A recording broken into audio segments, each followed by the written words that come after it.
start by saying we had a meeting yesterday on the Department of Education, which is being moved. We're going to educate the children in their states where they can get a proper education. The numbers are horrible the way it is, and we're going to make a move that's very big. I don't think it's even risky a little bit. I think it's going to be amazing. It should have been done years ago. They've been talking about doing it for many years, but nobody ever got it off.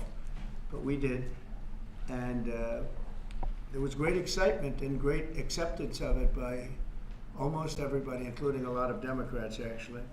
I do want to say that I've decided that the SBA, the Small Business Administration, headed by Kelly Loeffler, is a terrific person, will handle all of the student loan portfolio. We have a portfolio that's very large, lots of loans, tens of thousands of loans, pretty complicated deal.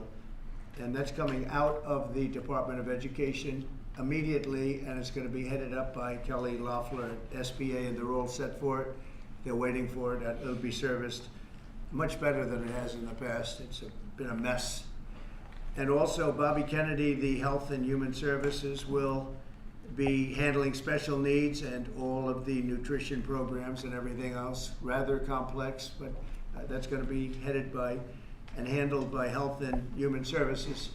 So I think that'll work out very well. Those two elements will be taken out of the Department of Education, and then all we have to do is get the students to get guidance from the people that love them and cherish them, including their parents, by the way, who will be totally involved in their education, along with the boards and the governors and the states. And it's going to be a great situation. I guarantee that in a few years from now, I hope I'm going to be around to see it, but I think we're going to see a lot of it. I think that you're going to have tremendous results. You're going to have results like Norway, Sweden, Denmark, a lot of the countries that do so well. I think you're going to have a lot of those results. If you look at Iowa and Indiana and Idaho, so many places that run so well, Florida, Texas, big ones, you're going to have great education, much better than it is now at half the cost. And we're not even doing it as a cost item, although you will save probably half, maybe more than that. And you're not going to be at the bottom of the list. You're going to be much higher. And maybe you'll be, I will guarantee some of the states will be at the top of the list. They'll be comparable or better than these number 1, 2, 3, 4, 5 countries, the countries that are in the top 5 positions. So that's, to me, it's very exciting, and it's been received very well. So I just wanted to tell you about the student loans and special needs. But we're here for a reason today that is very exciting, and I'm thrilled to announce that at my direction, the United States Air Force is moving forward with the world's first 6th generation fighter jet. Number 6, 6th generation. Nothing in the world comes even close to it. And it'll be known as the F-47. The generals picked a title, and it's a beautiful number, F-47. It's something the likes of which nobody has seen before in terms of all of the attributes of a fighter jet. There's never been anything even close to it, from speed to maneuverability to what it can have to payload. And this has been in the works for a long period of time. After a rigorous and thorough competition between some of America's top aerospace companies, the Air Force is going to be awarding the contract for the next generation air dominance platform to Boeing. As you know, was highly competed for. There was a lot of competition, generals, and it's been going on for a long time. Very, very tough competition, but this plane is produced numbers that nobody's ever seen before. The F-47 will be the most advanced, most capable, most lethal aircraft ever built. An experimental version of the plane has secretly been flying for almost 5 years, and we're confident that it massively overpowers the capabilities of any other nation. There's no other nation. We know every other plane. I've seen every one of them, and it's not even close. This is a next level. You know, level 5 is good. This is level 6, they say. The F-47 is equipped with state-of-the-art stealth technology. It's virtually unseeable and unprecedented power. It's got the most power of any jet of its kind ever made. maneuverability likewise is there's never been anything like it, despite the power and speed. Its speed is top. It's over 2, which is something that you don't hear very often. America's enemies will never see it coming. Hopefully we won't have to use it for that purpose, but you have to have it. And if it ever happens, they won't know what the hell hit them. A new fleet of these magnificent planes will be built in the air during my administration over the next couple of years. It's ready to go. They've already built much of what has to be built in terms of production, including the sheds. We'll ensure that the USA continues to dominate the skies. We've given an order for a lot. We can't tell you the price because it would give way to some of the technology and some of the size of the plane, good sized plane. This contract also represents a historic investment in our defense industrial base, helping to keep America at the cutting edge of aerospace and technology.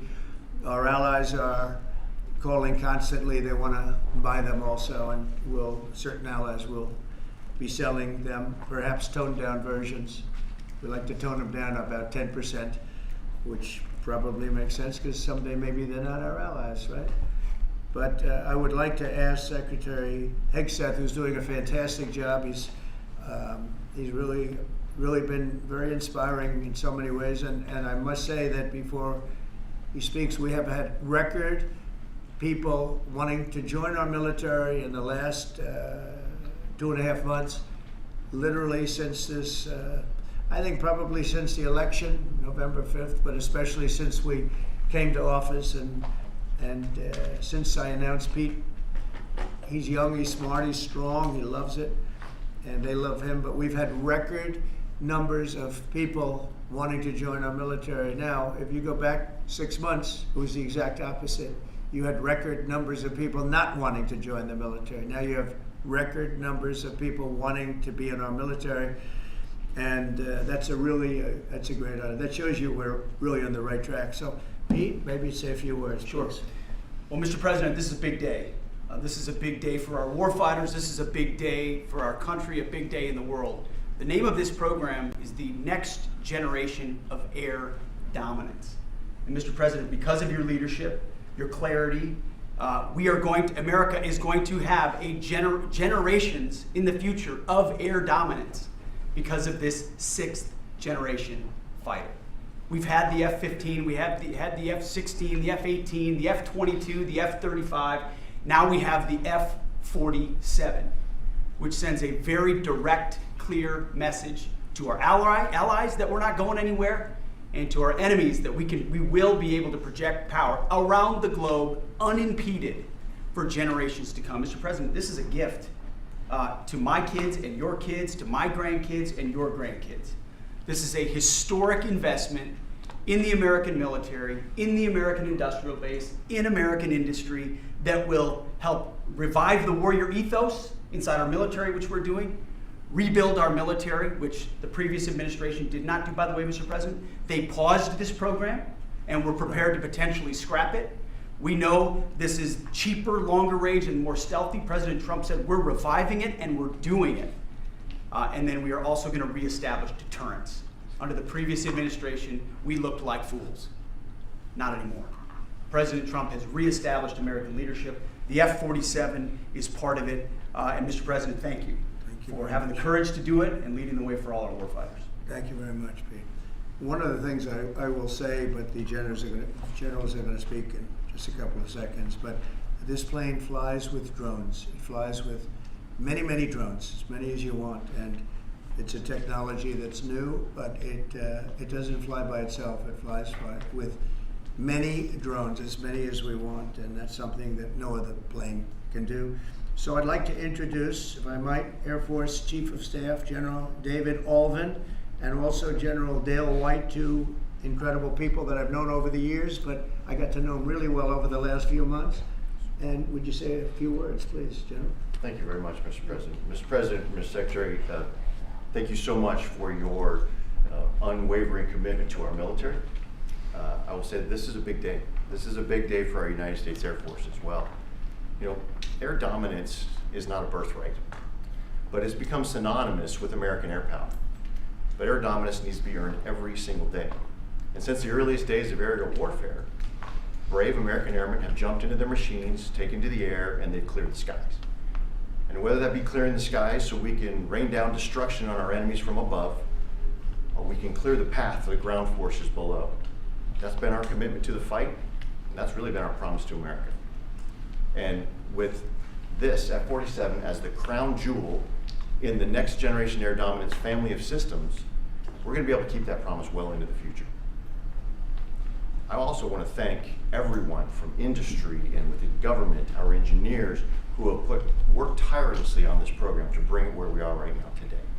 This shows that American talent, American skill, and American determination are second to none, because this platform is second to none. So we believe that this provides more lethality, it provides more capability, more modernized capability in a way that is built to adapt.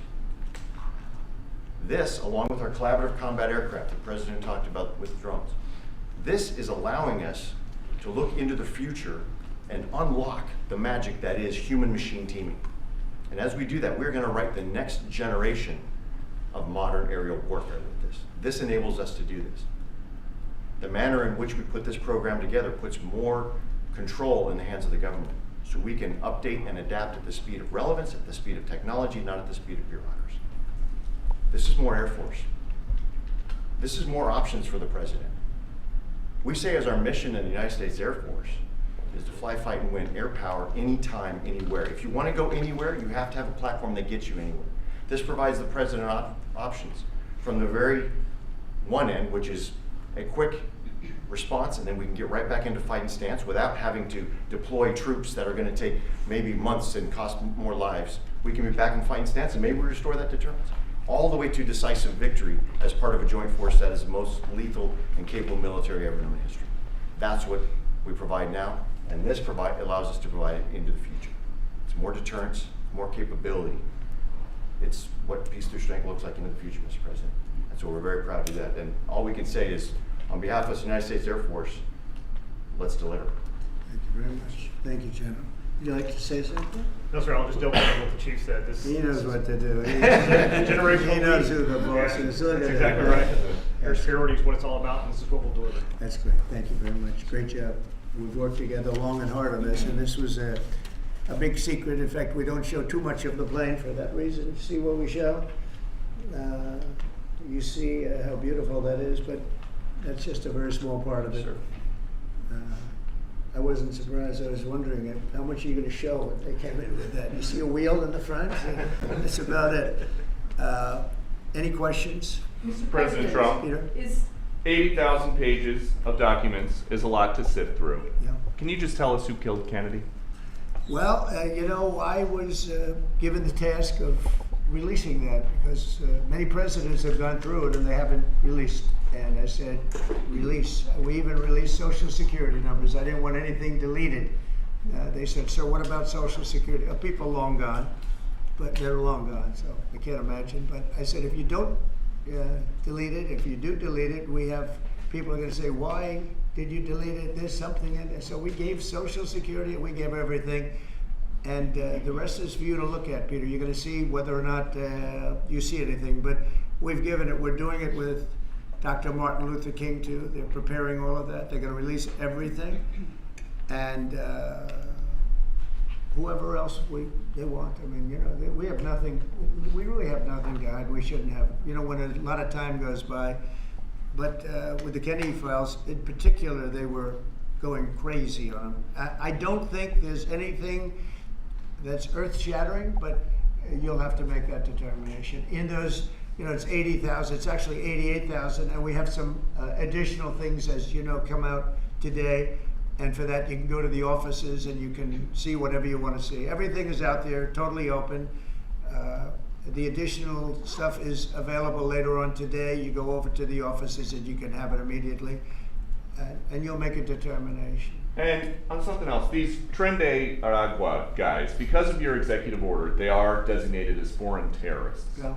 If ISIS or Al-Qaeda foreign terrorists were operating here in the United States, cops would probably be shooting first and asking questions later. And so what is the difference between terrorists, between somebody like an ISIS or an Al-Qaeda operative versus a MS-13 or Tren de Aragua? Well, these are people that focus on destroying people in their homes. They're not as international in that sense. They're a group of thugs. They come from Venezuela. They come from the prisons of Venezuela. They're very, very dangerous people, but they didn't look so dangerous when the guards took care of the situation from El Salvador. And I want to thank the president. He's a friend of mine. He's done a great job. But I just can't imagine that the Democrats are taking this issue where they want to have them back. You know, so now they have men playing in women's sports. They have transgender for everyone. They have open borders. They have all of their crazy policies that are, I think, 95-5, not 90-10, okay? And their new policy is, let's bring Tren de Aragua back into our country. Let's bring the worst, these are the worst gang members there are. They looked amazingly frail, though, by the way they were handled. It's very amazing. You know, they weren't, when they were in Colorado cutting the fingers off a man because he made a phone call to the police, they seemed a lot tougher then than they did when they were having their head shaved and they were in shackles. They're tough people, they're bad people. We don't want them in our country. We can't let a judge say that he wants them. You know, he didn't run for president. He didn't get much more than 80 million votes. And we just can't let that happen. It'd be so bad for our country. I won on the basis of getting criminals out of our country that were let in. It was called unforced error. They were let in by Biden, incompetently let in, and let in by the millions, actually. 21 million people, I believe it's 21 million. And that's not even including the gotaways, but these are rough people. We want them out of our country. And I won the election based at least partly on that, and that's a big part, yeah? And I don't know if you something totally different. I don't know if you saw this. Tim Walz is now saying about Trump supporters, and forgive me, I'm just reading a quote from Tim Walz, I think I could kick most of their ass. Oh boy, he'd be in trouble. Is there any way to know? Well, he's a loser, yeah, I mean, the guy's a loser. He lost an election. He played a part. You know, usually a vice president doesn't play a part, they say. I think Tim played a part. I think he was so bad that he hurt her. But she hurt herself, and Joe hurt them both. They didn't have a great group, but I would probably put him at the bottom of the group. Have you heard that Biden wants to get involved for Democratic politicians, fundraising and campaigning against your policies? What do you think of that? I hope so. Mr. President, there are several families. Mr. President, there are families from some of the Who are you people. with? I'm with La Nación newspaper from Argentina. There are families from some of the people that were on those flights to El Salvador that claim that they're not criminals, they're not members of Tren de Aragua, of MS-13. What can you tell them, and what guarantees can you give them that everyone in those planes were actual criminals, terrorists, as you said? Well, I was told that they went through a very strong vetting process, and that that will also be continuing in El Salvador. And if there's anything like that, we would certainly want to find out. But these were a bad group. This was a bad group, and they were in bad areas, and they were with a lot of other people that were absolutely killers, murderers, and people that were really bad with the worst records you've ever seen. And but we will continue that process, absolutely. We don't want to make that kind of a mistake. Is the U.S. planning to give up the position of NATO's Supreme Allied Commander, and if so, why? NATO is something that I saved. NATO was gone until I came along. In fact, the previous Secretary General, very good man, both of them are good. The current man is fantastic. But both of them have said, if it wasn't for Trump, you wouldn't even have a NATO, because we were paying the cost of almost all of the countries. And now they're paying. I said, we're not going to do this. We're not going to continue. You hurt us on trade. You do bad things on trade. And then on top of it, we're supposed to pay for your military.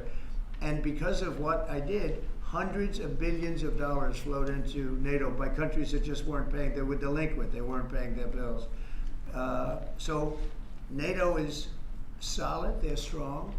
But they have to treat us fairly. Are we going to give up the... Because look, without us, NATO's not the same. And I can tell you, I've been having very good discussions, as you know, with President Zelensky and with President Putin. And President Putin will tell you that without the United States, he wouldn't be worried. But he is worried when the United States is involved. And I have to tell you, I've dealt very well with both gentlemen, and we have, I think we have the confines of a deal. I hope we have the confines of a deal. I'm doing it for two reasons.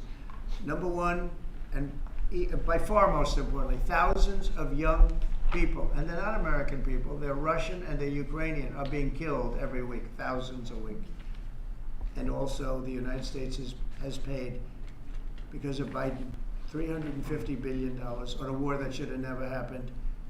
If we had a competent president in this sitting right here, that war would have never happened. It would have absolutely never happened with me. And it didn't happen. For 4 years it didn't happen. Mr. President, do you think you have the authority, the power to round up people, deport them, and then you're under no obligation to a court to show the evidence against them? Well, that's what the law says, and that's what our country needs, because we were, unfortunately, they allowed millions of people to come into our country, totally unvetted, totally unchecked. So you ought to ask, did he have the authority to allow millions of people? Did Biden have the authority to do something that's unthinkable?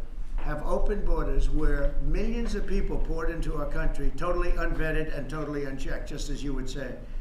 And many of those people were criminals. Many of them were from jails and prisons and mental institutions and gang members and drug dealers and very dangerous people. Many were murderers. We have 11,088 that we know of murderers they've murdered. Of that number, at least half killed more than one person. They're in our country. They're in a location near you. Biden allowed that to happen to our country. And his people that really ran the country.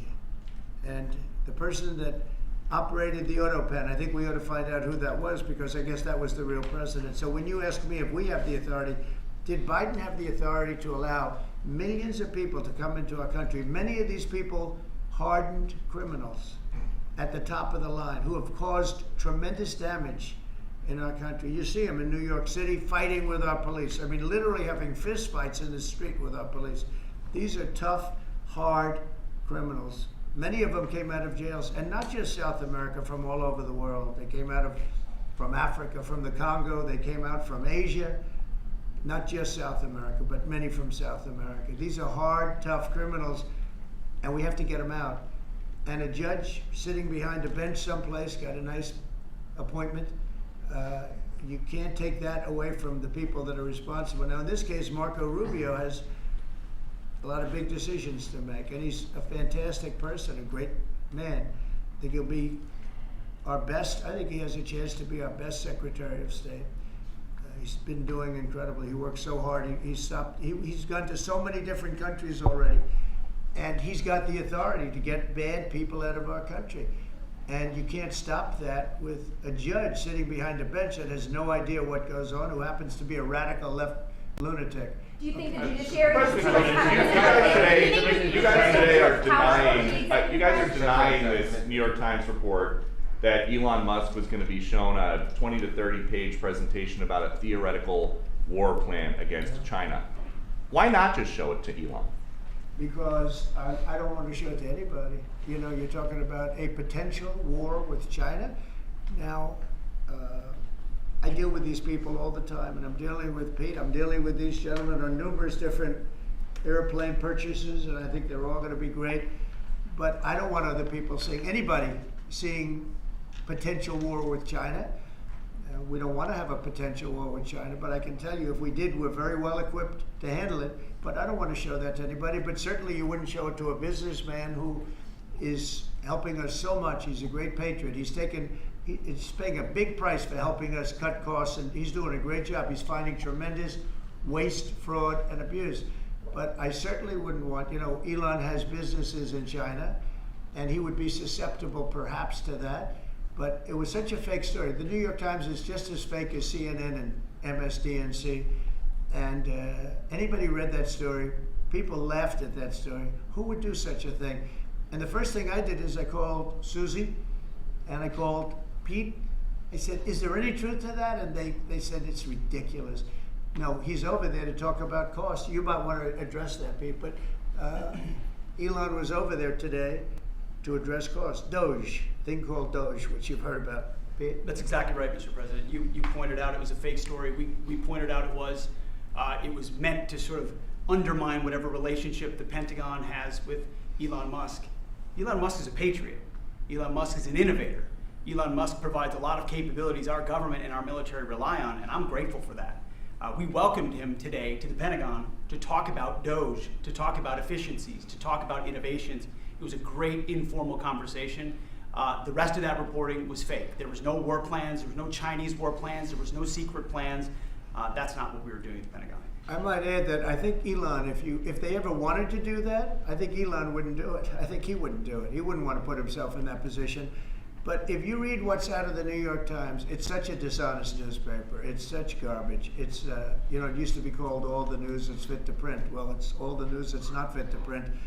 They have fake sources, or they don't have sources. I think they make most of it up. But this was a made-up story by the New York Times. I call it the failing. It's a failing newspaper. It's failing. And they shouldn't do that. They really are the enemy of the people. And somebody else, I don't know if you saw that. We do need honest journalism in this. We've made such big strides over the last 2 months, but we just need honest journalism, and we don't have it. When you have a CNN, you have to watch these people every once in a while just to see where they're coming from, and it's so dishonest. MSNBC is, I think, probably worse, and they're both doing horribly in the ratings. I think they're going to be turned off. I don't think they're not doing any ratings. You're doing well on the ratings. Thank you. Just quickly on, I understand that your trade rep is meeting their Chinese counterpart next week. Yes. Is there anything that they can do to stop April 2nd or to roll back the tariffs that you've put on China already? Well, we can talk, but basically, I call April 2nd. I would have made it April 1st, but I didn't want to be April Fool's Day because then nobody would believe what I said, and they do believe me. April 2nd is going to be Liberation Day for America. We've been ripped off by every country in the world, friend and foe. We've been ripped off on trade. We've been ripped off on military. We protect people and they don't do anything for us. It's just so unfair for years and years. And now some of that money is going to be coming back to us in the form of tariffs. Tens of billions. It's going to be numbers like nobody's ever seen. So NVIDIA announced today, you saw that, hundreds of billions of dollars of investment. The biggest chip maker in the world announced hundreds of billions of dollars of investment. Hundreds of billions, not millions, but billions. They're all coming here. Apple just announced $500 billion worth. They're going to build plants here. They built their plants in China. They're going to build them here. And they're starting immediately. We have investment, the likes of which this country has never seen, already announced. And they all want to have news conferences. I don't have enough time to have that many news conferences, but I would say so far at least $4 trillion. $4 trillion is coming in. Car companies, very importantly, a lot of the car companies that were going to build in Mexico or Canada are now building here. Because I don't want cars from Canada. I don't want cars from Mexico. They want to do it, it's fine, but I want the car companies to build here, not, they were building in Mexico 3 plants, big plants, really big plants, and they were going to sell the cars right across the border. We wouldn't have the jobs, we wouldn't have the profits, we wouldn't get the taxes, we get nothing. All we get is unemployment and empty factories.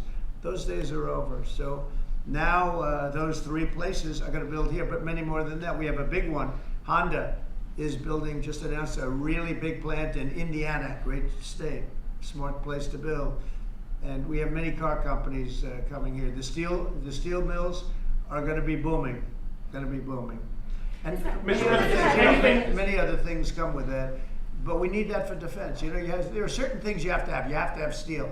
We would have had, if I didn't do in my first term tariffs to stop the onslaught, because they were dumping steel in order to destroy our steel plants. If I didn't do 50% and even 100% in certain cases tariffs on steel, you wouldn't have a steel plant in the United States. And Biden was unable to get rid of those tariffs because they threw off so much money that his numbers, which didn't work anyway because his numbers were terrible, what he did, the way he spent money was so horrible, and what he allowed to happen to energy. That's the other thing. Energy is going to be like it's never been before. Mr. Vice President is here. Do you have anything to say while you're here? No, sir. I'm good Vice President. I'm just here to watch the show, sir. Okay. I think airplanes are pretty cool, so I wanted to check this out. Airplane's cool. It is cool. Mr. President, anything that China can do to take off the trade war at this point, though. Well, I'll be speaking to President Xi. I have a great relationship with him. We're going to have a very good relationship. But we have a $1 trillion deficit because of Biden with President Xi. More than that. I mean, I've heard $1.2 trillion. We have a deficit. And I've explained that to President Xi. We also have a problem where he's allowing fentanyl to be sent into Mexico and then cross the border and, killing. I think the number is much higher than the 125, 115 I think it's closer to 300,000 people a year. And so that's a problem. But they have a tremendous surplus against the United States, and we don't want that. Mr. President, why do you want to control Ukraine's power A plant? number of industries have come to you asking for exemptions on tariffs. Is that something that is under consideration by you? Well, people are coming to me and talking about tariffs, and a lot of people are asking me if they could have exceptions. And once you do that for one, you have to do that for all. So, I mean, generally, I did something interestingly during 2 weeks ago. I gave the American car companies a break because it would have been unfair if I didn't. And everybody said, oh, he changed his mind on tariffs. I didn't change my mind. I helped our, sort of big three, big four. I helped some of the American companies. And instead of taking it properly, they said, oh, he changed it. I don't change, but the word flexibility is an important word. Sometimes there's flexibility, so there'll be flexibility, but basically it's reciprocal. So that if China's charging us 50% or 30% or 20%, and I don't mean China, I mean anybody, any country, Canada. Nobody knows that Canada's charging our dairy farmers. They have 270% tariffs. Nobody knows that. Nobody knows that. They have up to 400%. They have a couple of tariffs at 400%. Nobody knows that. Nobody talks about that. And remember, with Canada, we don't need their cars, we don't need their lumber, we don't need their energy, we don't need anything from Canada, and yet it costs us $200 billion a year in subsidy to keep Canada afloat. So when I say they should be a state, I mean that. I really mean that, because we can't be expected to carry a country that is right next to us on our border. It would be a great state. It would be a cherished state. The taxes for Canadian citizens would go down in less than half. They don't spend money on military because they think we're going to protect them. There are many things that they do, like icebreakers. They want us to provide icebreakers for them. Oh, that's wonderful. So the Canada, they're very tough traders too. I want to just tell you, all the people, they're tough traders. They trade very tough. And the expression I use is, some people don't have the cards. I used that expression about a week and a half ago, right? Somebody was negotiating who didn't have the cards, who's now, I think, saying that he wants to do it, and I think we're going to have a big deal on that very special something. We got to make a deal on that.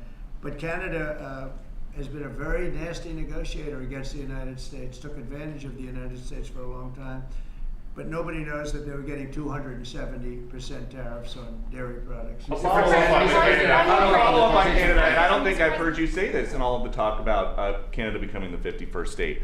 Are you concerned that if they became the 51st state, they would be a very, very blue state? Very, very big and very, very blue. No, there might be, but it would, you have that artificial line that goes, that straight artificial, that looked like it was drawn by a ruler. Somebody with I don't mean a ruler like a king, I mean like a ruler, this way.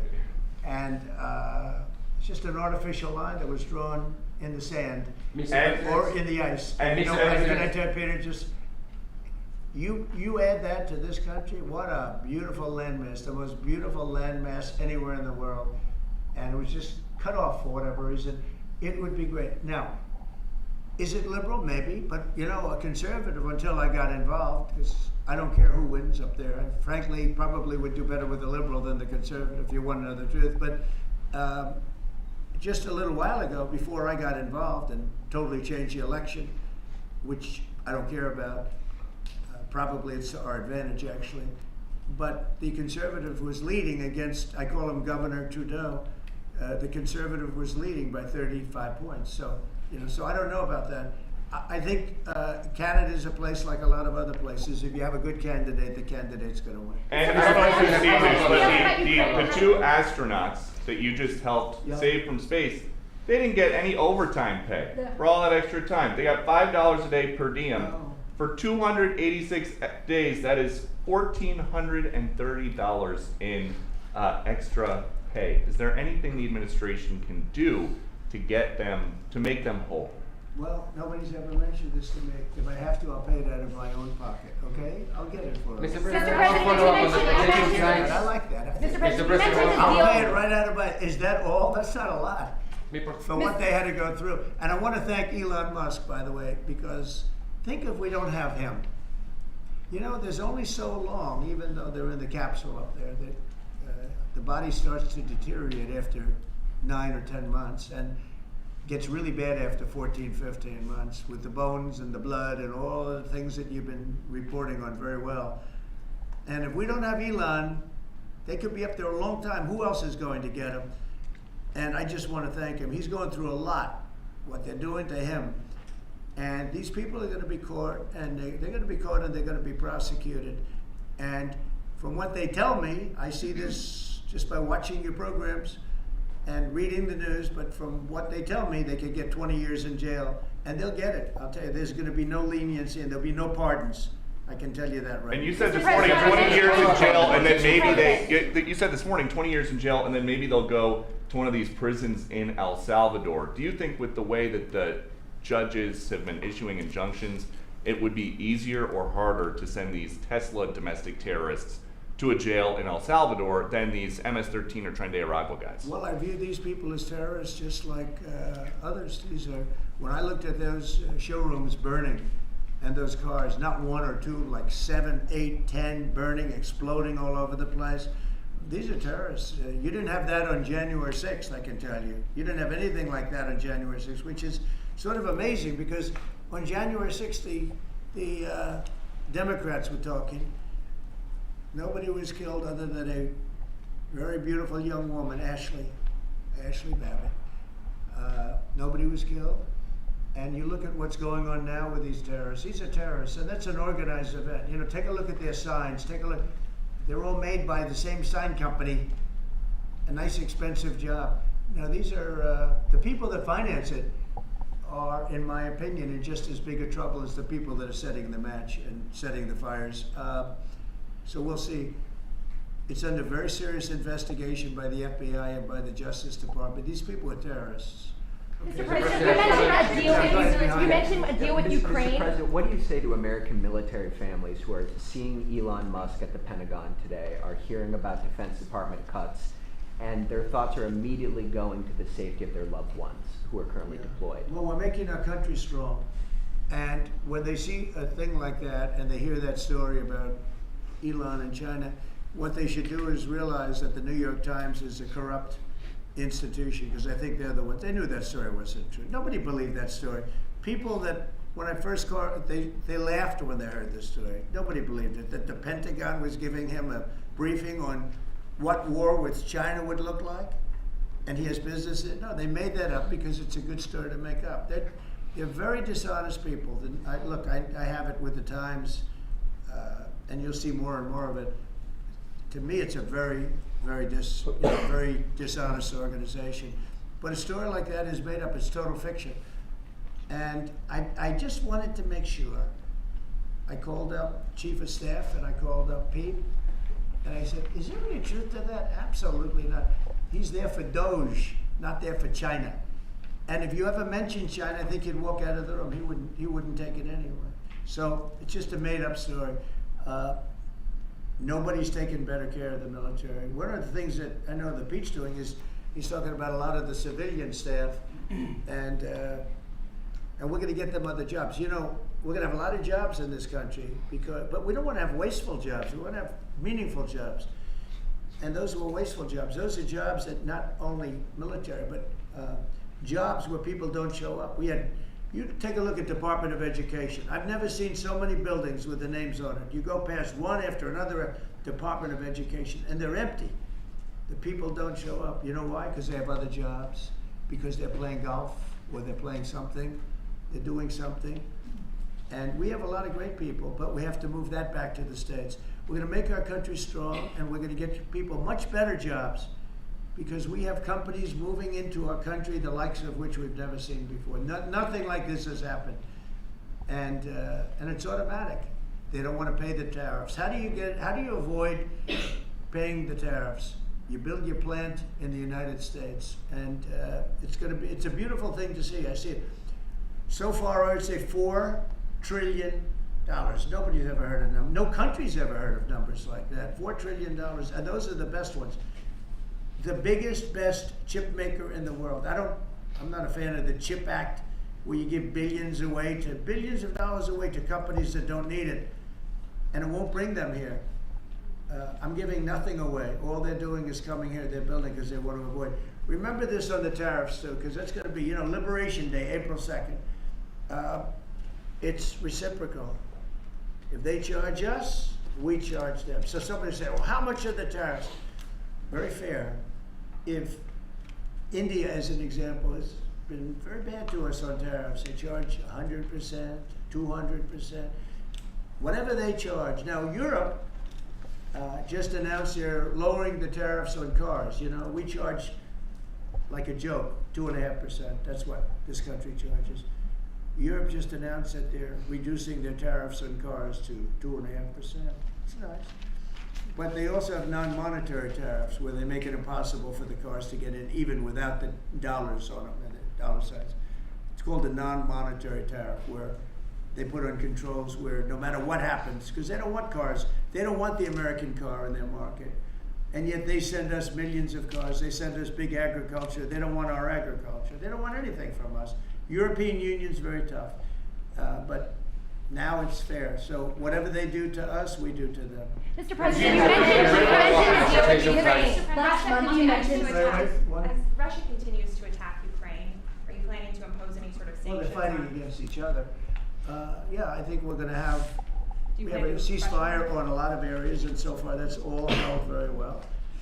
And getting that ceasefire, they had a lot of guns pointing at each other. You had some soldiers, unfortunately, surrounded by other soldiers, and they are going to be, I believe, we're going to have, pretty soon have a full ceasefire, and then we're going to have a contract. And the contract's being negotiated, the contract in terms of dividing up the lands, et cetera, it's being negotiated as we speak.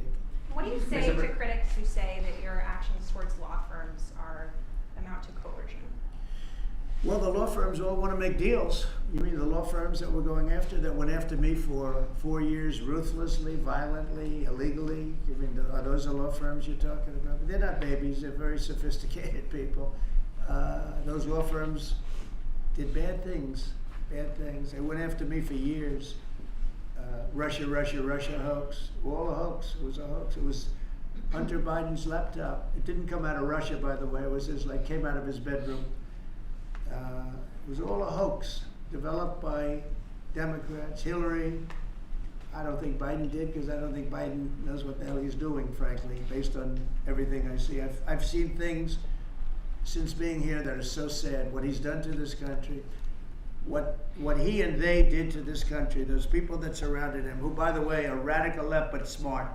He's not smart. He was never smart. But these are radical left, smart people. They totally controlled him. He did whatever they told him to do.